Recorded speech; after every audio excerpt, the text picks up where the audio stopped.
Vous avez des réactions que vous ne contrôlez pas. Vous n'arrivez plus à réfléchir. Vous rougissez, vous vous énervez, mais vous ne le voulez pas. Alors, qu'est-ce qui peut expliquer ça? Eh bien, la théorie polyvagale va vous apporter des clés, va vous apporter des trucs et astuces pour réussir à mieux réagir dans votre vie de tous les jours et dans votre vie professionnelle.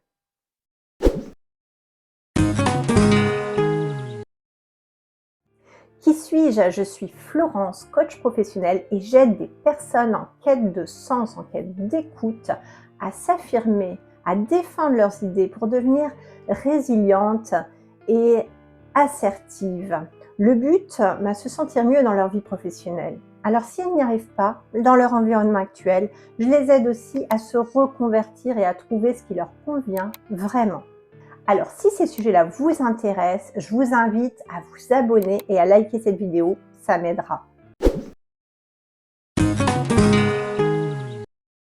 La théorie polyvagale, c'est une théorie qui est assez récente, donc assez peu connue encore, qui a été créée par Stephen Porges, qui est un psychologue et neuroscientifique en 1994. Et sa théorie explique le fonctionnement du système nerveux autonome et par conséquent nos propres fonctionnements. Alors tout ça, ça semble un petit peu compliqué, un peu abstrait, mais on va parler de choses bien concrètes par la suite. C'était juste pour introduire le sujet. Alors, le système nerveux autonome, eh bien, qu'est-ce que c'est? C'est notre partie, la partie de notre corps, donc on a un système nerveux et on a une partie qu'on appelle autonome et qui régule toutes nos fonctions automatiques. La respiration, la digestion, le transport d'informations de nos muscles vers notre cerveau, de notre cerveau vers nos muscles, etc. Tout ça se fait de façon automatique via essentiellement le nerf le plus long du corps humain qu'on appelle le nerf vague, qui part de l'arrière du tronc cérébral, qui part du cerveau et qui descend jusqu'aux intestins.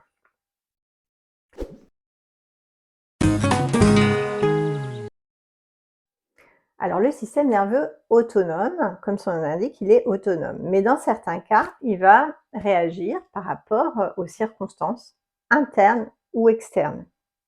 Donc externe, ça va être un stimuli comme la peur, il y a un danger qui approche. Interne, et ben ça va aussi être un sentiment de peur, mais une peur plus psychologique, psychique, dont on va se rendre compte ou dont on ne va pas se rendre compte. J'en parlerai un petit peu plus tard. Il faut savoir que le phénomène de peur, à notre époque actuelle, il est rarement fondé sur une réelle peur. Souvent, on a des peurs, on va dire fantasmées. Par exemple, on a peur en réunion, on a peur d'être critiqué, on a peur du regard des autres, on anticipe des situations désagréables, on rumine le passé. Tout ça, c'est ce qu'on appelle des peurs fantasmées. Ça représente 90% de nos peurs. Et on n'a que 10% de peurs qui sont, on va dire, réelles, c'est-à-dire on risque de se faire écraser par, je sais pas, un camion, il y a un animal ou un humain qui va nous tirer dessus, on va se faire violer, voilà, des vrais dangers. Néanmoins, dans notre société actuelle, on est confronté à tous ces dangers fantasmés qui font partie de notre quotidien, qui sont quand même réels et qui génèrent en nous du stress. Et s'ils sont répétitifs, qu'on les retrouve souvent, ça va aller à du stress chronique. Et si ça va du stress chronique, ça peut aller jusque du burn-out. Donc c'est important et c'est là, tout l'intérêt de la théorie polyvagale, c'est de pouvoir reconnaître, nos états émotionnels par rapport à aussi ce qui se passe dans notre corps et donc de comprendre notre système nerveux autonome, ça nous aide à ça. Donc si je reviens sur les dangers. Donc les dangers, réels dans la nature, on va avoir, par exemple une gazelle, tout va bien, elle est en train de brouter, elle est avec, ses copines, ses copains et elle est en système, parasympathique ventral. Maintenant, s'il y a un lion qui arrive, eh bien elle va s'enfuir et là, C'est le mode sympathique qui se met en route pour lui donner de l'énergie et que ses muscles aillent à fond en avant.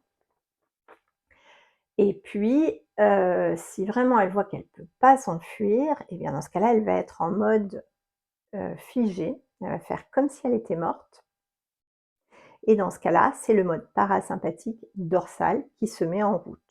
Là, plus aucune énergie, elle ne peut plus bouger pendant quelques secondes. Alors ces phénomènes-là, on les retrouve chez nous, dans nos situations, de la vie quotidienne. Alors le mode sympathique, c'est le mode où on est, dynamique, alors soit on a envie de fuir une situation, soit au contraire on attaque, verbalement ou physiquement. Parce qu'on se sent en danger, c'est une des réactions de protection. Lorsqu'on se sent en inconfort dans une situation, mais vraiment en inconfort, dans certains cas, on peut perdre complètement le contrôle. C'est-à-dire on n'a plus aucune énergie. On n'a plus d'idées, on suit le groupe, on suit ce qu'on nous dit de faire, on est en mode figé. Mais on n'est pas complètement figé par rapport à la gazelle, mais ça revient au même, hein. On est en mode soumis, on n'est plus capable de réfléchir ou d'agir de façon indépendante. Et puis, en mode parasympathique ventral, tout va bien. Tout va bien, on n'est pas ultra énergique, mais tout va bien. On est soit en connexion avec les autres personnes et vraiment ça va bien, on est relaxé, détendu, serein.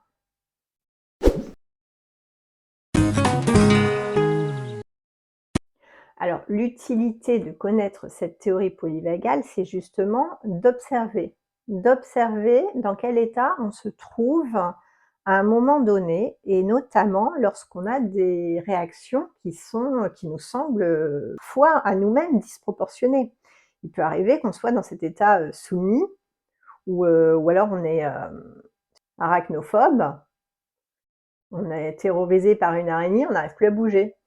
Mais on sait pas on trouve ça stupide, mais n'empêche qu'on n'a pas on réagit pas par rapport à ça, parce qu'on le subit. Alors déjà, pourquoi ça? Pourquoi ça? Parce qu'il y a des théories aussi, la théorie de l'attachement de John Bowlby, donc c'est une théorie qui date des années 70, mais qui a été démontrée par la neuroscience dans les années 2000, hein, qui montre que certains troubles qu'on a pu avoir dans notre petite enfance, des troubles de l'attachement, c'est pas forcément des grands traumatismes, mais des troubles de l'attachement, peuvent générer des réactions automatiques qui sont disproportionnées, qui sont hors de contexte. Et donc, lorsqu'on sait ça, et ben, ça nous permet d'observer vraiment ce qui se passe, d'observer aussi ce qui se passe dans notre corps. Donc la somatic experiencing de Peter Levine nous permet aussi de comprendre, d'observer ce qui se passe. Par exemple, on regarde son niveau d'énergie. Est-ce qu'il est haut? Je suis en mode sympathique, attaque, fuite. Il est à 0, je suis en mode parasympathique dorsal. Je contrôle plus rien. S'il est moyen, je peux être en ventral, mais dans ce cas-là, en général, on est apaisé, donc tout va bien. D'autres indications, lorsqu'on est en sympathique, ben, toute l'énergie va aux muscles, notamment aux muscles des jambes pour pouvoir fuir au plus vite. Alors à ce moment-là, on peut avoir les mains froides parce qu'on n'a plus de muscles qui va dans les mains. On peut digérer mal parce que, eh ben, on n'a plus non plus d'énergie qui vient pour digérer puisque notre énergie va dans les muscles physiques pour réagir. Donc si on est en stress chronique, on peut avoir une très mauvaise digestion, par exemple. On peut avoir les mains froides en permanence. C'est un indicateur. C'est pas grave en soi, mais c'est un indicateur. Si on est par contre en dorsale, eh bien en dorsale, on va avoir mais vraiment tellement pas d'énergie, on ne sait pas pourquoi. On est fatigué à la fin de la journée ou toute la journée, on est fatigué, on ne sait pas pourquoi. On n'est pas malade, il ne s'est rien passé. Et ben c'est parce qu'on a Probablement aussi une sorte de stress chronique pour une raison à identifier ou voilà, où les actions sont à identifier pour que ça puisse cesser. Dans certains cas, on va revenir. Donc pour revenir, on repasse de ce dorsal au sympathique, donc à une période où on est agressif, avant de pouvoir revenir vers le ventral où là, on est apaisé, tout va bien. Qu'est-ce que j'oubliais? J'oubliais aussi dans le sympathique dorsal. Donc lorsqu'on est figé, on se replie sur soi-même. On n'a plus envie de contact avec les autres. On se sent bien que tout seul. Donc pour reprendre du lien avec d'autres, il faut aller vers le ventral où là on est en connexion avec les autres, en connexion positive, constructive avec les autres. Et en plus, ça nous fait du bien parce que lorsqu'on est avec d'autres personnes qui se sentent bien également, on va faire ce qu'on appelle la co-régulation. C'est une sorte d'effet miroir. Les personnes qui vont bien vont nous renvoyer cette image et vont nous permettre de nous sentir mieux également. Donc, c'est une des solutions aussi pour aller mieux, c'est d'aller plus vers du lien humain.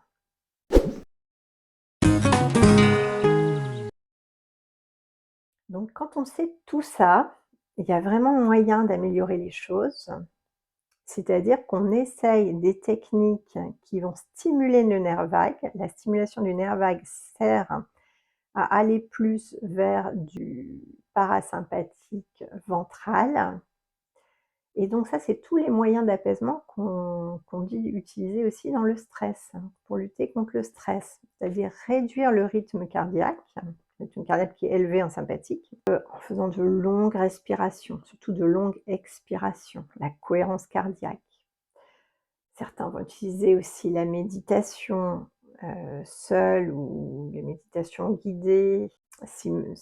Aller dans l'imaginaire, s'imaginer un endroit qui nous fait du bien, qui nous fait plaisir, repenser à des situations positives qui nous font du bien.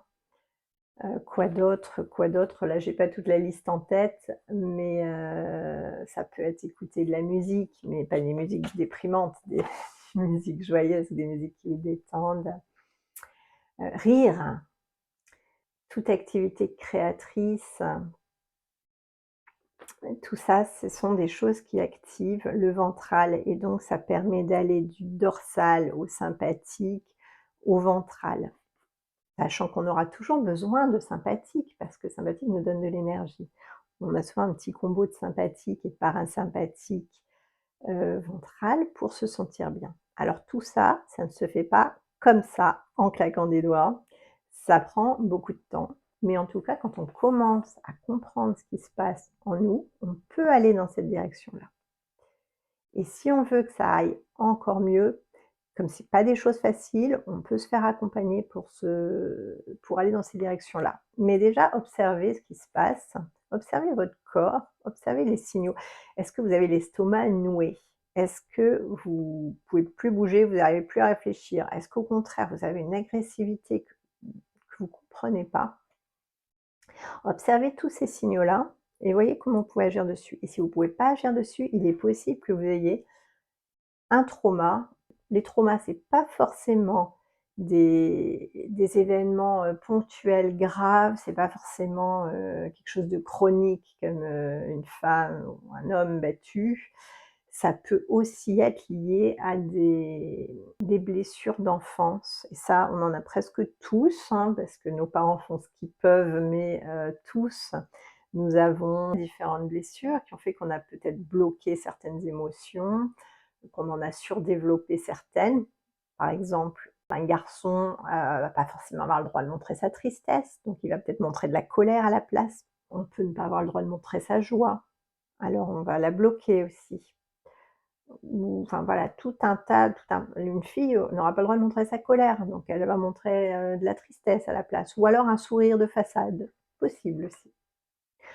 Donc voilà, tout ça, c'est vraiment des choses à explorer qui sont puissantes et qui peuvent vraiment, vraiment apporter beaucoup lorsque l'on comprend ce qui se passe.